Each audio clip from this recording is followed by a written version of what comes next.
யார் கேட்டது ஒண்ணு? டேய், நாங்க கேட்ட எதையாவது ஒண்ணு நீ செஞ்சிருக்கியாடா? டேய், உன் மனச்சான்று சொல்றா.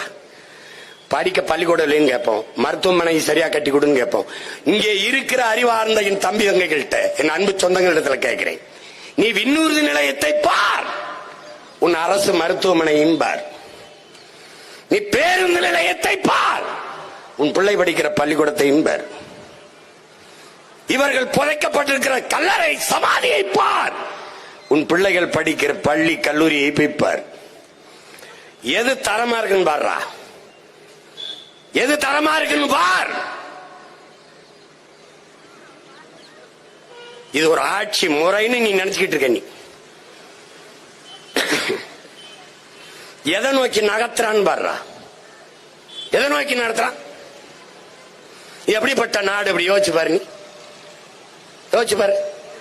ஒருத்த கள்ளச்சாராயம் காய்ச்சுகிறான், குற்றம். அதை போய் குடிக்கிறான், குற்றம். செத்து போறான், 10 லட்சத்தை நாடு அறிவிக்கிறது. எல்லோரும் ஓடி போய் பார்க்கிறார்கள். அந்த குடும்பத்தில் பிள்ளைகளுக்கு நாங்கள் கல்வி கொடுப்போம், குடும்பத்தில் ஒருவருக்கு வேலை கொடுப்போம் என்று சட்டப்படி அங்கீகரிச்சு காசு கொடுக்கிறார். சட்டப்படி குற்றத்தை நாடு, அது நாடு.